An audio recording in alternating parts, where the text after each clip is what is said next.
Practising মুসলিম যারা আছে, যারা নামাজ পড়ে, তেলাওয়াত করে, ইসলামের যে প্রাত্যহিক যে লাইফস্টাইল সেটাকে যারা ফলো করে, ওদের উপর জাদু কাজ করে না। আল্লাহ রাব্বুল আলামিন প্রত্যেক মানুষকে ভালোবাসেন, নিঃসন্দেহে মুমিনদেরকে ভালোবাসেন, এবং আল্লাহ রাব্বুল আলামিনের রহমত সবসময় আমাদেরকে বেষ্টিত করে, অলওয়েজ। তারপর আমরা কেন সমস্যাগ্রস্ত হই? অনেকেই বাচ্চাদের সমস্যা, মহিলাদের সমস্যা, পুরুষ লোকের সমস্যা, অনেক বড় বড় ব্যক্তি তারাও জিন দ্বারা আক্রান্ত, কেউ আবার জিন পাঠাই দেয়, চালান করে দেয়। তো এই সমস্যাগুলো তো আছে। সেজন্য এই সমস্যাগুলো থেকে মুক্তির জন্য আল্লাহ রাসূল সাল্লাল্লাহু আলাইহি ওয়াসাল্লাম নিয়মিত কিছু আমল দিয়েছেন। কিন্তু এখানে যারা ওই যে চ্যালেঞ্জ দিয়ে দেন, এতদিনের মধ্যে শেষ হয়ে যাবে, এত হবে, এটা সঠিক না। আসসালামু আলাইকুম ওয়া রাহমাতুল্লাহি ওয়া বারাকাতুহু। কোরআনিক রুকিয়া সেন্টার, এটা হচ্ছে সুরমা টাওয়ার, তালতলা। তো আসলে আমাদের তো ঘরে ঘরে জিন দ্বারা সমস্যাগ্রস্ত মানুষ, আমরাও আছি, অনেকে পরিচিত ভাই বন্ধু অনেকেই আছেন এই ধরনের সমস্যা। অনেকে চান যে আসলে সঠিক রাখি কোথায় পাওয়া যায়, যেহেতু ঘটনাগুলো বেশি সমস্যা মানে বড় আকারের, সেজন্য এটা নিয়ে প্রচুর 2 নম্বরই হয়, 1 নম্বরই কাজ হয়, 2 নম্বরে অনেক কিছু হয়। আসলে একজন সঠিক রাখি বা যেটা ভালো সঠিক এটা চেনার পথ থেকে, যারা মানে ডাইরেক্ট চ্যালেঞ্জ করে, এটা সঠিক রাখি না, কারণ এটা চ্যালেঞ্জের বিষয় না। এটা হচ্ছে আল্লাহ রাব্বুল আলামিন কোরআন শরীফে, হাদিসে অনেকগুলো পথ বাতলিয়ে দিয়েছেন যে কোনো মানুষ যদি জিন দ্বারা আক্রান্ত হয় সে যেন সেখান থেকে মুক্তি পায়। কারণ এটা তো আল্লাহ রাব্বুল আলামিনের কাছে, আপনি যদি সেখানে চ্যালেঞ্জ দিয়ে দেন যে আমি এটা এত টাকা দিলে আমি এটা শেষ করে দিব বা এতদিনে হয়ে যাবে, এটা সম্ভব না। আর আল্লাহ রাব্বুল আলামিন যে সিস্টেম দিয়েছেন সেই সিস্টেমে আপনি চলেন, আপনি নিয়মিত যে তেলাওয়াত বা আরো যে সিস্টেমগুলো সেগুলো যদি ফলো করেন, আপনাকে আল্লাহ রাব্বুল আলামিন অবশ্যই সেখান থেকে মুক্তিদান করবেন। এটা হচ্ছে একটা বিষয়। আসলে কোরআন সুন্নাহ ভিত্তিক যে সিস্টেম, এর বাইরে আসলে কোনো সিস্টেম নেই। বাকিগুলো আপনার কাছে মনে হবে অনেক বড় কিছু, কিন্তু এটা জাস্ট মনে হবে, কিন্তু এটা আসলে কার্যকর না।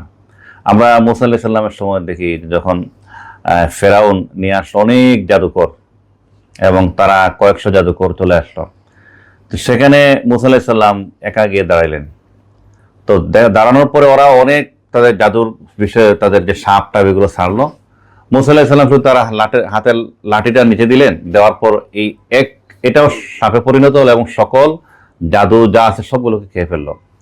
তো এই জন্য কোরআনকে অনুসরণ করতে হবে, কোরআনের তেলাওয়াত করতে হবে, কোরআনের নির্দেশিত পথে চলতে হবে, এটা হচ্ছে মেন।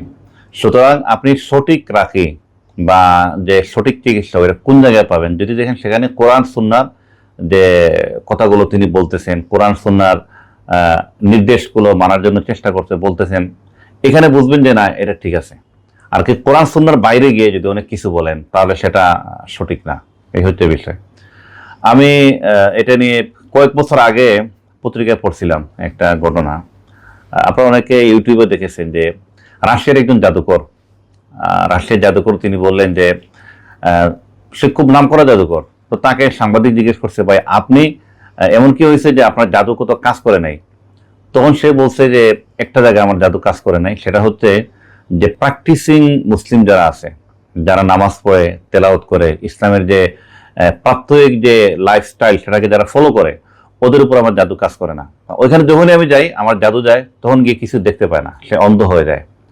তো সেই জন্য জিনের সমস্যা থেকে যদি আপনি উত্তরণ ঘটাতে চান, আপনাকে নিয়মিত ইসলামের যে লাইফস্টাইল সেটাকে আপনাকে ফলো করতে হবে। যেমন নামাজ পড়া, তেলাওয়াত করা। একজন মুমিনের নিয়মিত সিস্টেম হচ্ছে তেলাওয়াত করা। যে ঘরে কোনো তেলাওয়াত নাই সেখানে তো শয়তান আসবেই। তো সেই জন্য তেলাওয়াত নিয়মিত করা, ঘরকে কবরস্থান না বানিয়ে সেটাকে আবাদ করে তোলা, নিয়মিত তেলাওয়াত করা। আপনি তেলাওয়াত না পারলে ইউটিউবে তেলাওয়াত শুনেন, তাও তো সমস্যা নাই, সেগুলো হওয়া দরকার। এগুলো হইলে আসলে এই সমস্যাগুলো হয় না। তো এই হচ্ছে আমাদের বর্তমানে যে এই প্রবলেমগুলো, জিনের যে সমস্যা, অনেকেই বাচ্চাদের সমস্যা, মহিলাদের সমস্যা, পুরুষ লোকের সমস্যা, অনেক বড় বড় ব্যক্তি তারাও জিন দ্বারা আক্রান্ত, কেউ আবার জিন পাঠাই দেয়, চালান করে দেয়। তো এই সমস্যাগুলো তো আছে। সেজন্য এই সমস্যাগুলো থেকে মুক্তির জন্য আল্লাহ রাসূল সাল্লাল্লাহু আলাইহি ওয়াসাল্লাম নিয়মিত কিছু আমল দিয়েছেন। আপনি কিছু দোয়া পড়ে, কিছু সূরা পড়া শরীরে আপনি মুছলেন হাত দিয়ে, এটা হচ্ছে এটা প্রোটেকশন। নামাজের সময় ওযু করা, এটাও একটা প্রোটেকশন। নামাজের দাঁড়ানো, সেটা একটা প্রোটেকশন আপনার। তো এইভাবে অনেকগুলো বিষয় আছে। যেটা প্রোটেকশন। একটা বিষয় আমরা বুঝি যে আল্লাহ রাব্বুল আলামিন প্রত্যেক মানুষকে ভালোবাসেন, নিঃসন্দেহে মুমিনদেরকে ভালোবাসেন, এবং আল্লাহ রাব্বুল আলামিনের রহমত সবসময় আমাদেরকে বেষ্টিত করে রাখে, অলওয়েজ। তারপর আমরা কেন সমস্যাগ্রস্ত হই? এই জাহারাল ফাসাদু ফিল বাররি ওয়াল বাহরি বিমা কাসাবাত আইদিন নাস, এটা আমাদের হাতের কাজ। আমরা যখনই এমন কোনো পাপ করি যে পাপের কারণে আল্লাহর রহমত আমার পর্যন্ত আসতে বাধাগ্রস্ত হয়, তখনই আমি সমস্যার মধ্যে পড়ি, তখনই আমি প্রবলেমের মধ্যে পড়ি। সেই জন্য কোরআনকে ফলো করা, কোরআনিক লাইফ তৈরি করা, এটা হচ্ছে ইম্পর্টেন্ট বিষয়। আর এর পাশাপাশি আমাদের ভাইয়েরা যে নির্দেশনাগুলো দেন, ওনারাও আমল দিবেন, এর বাইরে কিছু না। এবং এই ক্ষেত্রে এই আমলগুলো করলে আপনি সমস্যা থেকে মুক্তি পাবেন। কিন্তু এখানে যারা ওই যে চ্যালেঞ্জ দিয়ে দেন এতদিনের মধ্যে শেষ হয়ে যাবে, এত হবে, এটা সঠিক না। ওনারা মূলত আলাদা কিছু না, মানে যারা এফেক্টেড, বদনজরে, জিনের সমস্যা বা এগুলোতে যারা এফেক্টেড, তার সাথে কথা বলে, যিনি এফেক্টেড তার সাথে কথা বলে তার কি কি প্রবলেম, অরিজিনাল রোগটা জানার পরে তাকে সঠিক গাইডলাইনটা দিতে, আপনি এই কাজটা করেন। কেউ আছে ঘুমানোর মধ্যে সমস্যা হয়, তাকে ঘুমের আগে কিছু আমল আছে সেগুলো করতে হয়। কেউ আছে দেখা যায় এমন যে বাথরুমে যায়, বাথরুমে তো খারাপ দিন থাকে, খুব স্বাভাবিক, তো সে এখানে দোয়া পড়ে না, অথবা বাথরুমে এমন কিছু জিনিস থাকে যেটা সে জানে না আসলে। সেজন্য পরিষ্কার পরিচ্ছন্ন থাকা, অলওয়েজ অজুর সাথে থাকা, ওনারা এই বিষয়ে গাইডলাইনটা দেন। গাইডলাইন দিলে আপনি এখান থেকে মুক্তি পাবেন। আমার কাছে ভালো লেগেছে এই কথাগুলো, এইগুলো ভালো লেগেছে যে কোরআন সুন্নাহ কেন্দ্রিক যে একটা গাইডলাইন দেওয়া, এটা ভালো লেগেছে। তো আমার মনে হয় যে আপনারা আসেন, কথা বলেন, ওনাদের সাথে দেখলেন, বুঝতে পারলেন, আমি আজকে বুঝলাম।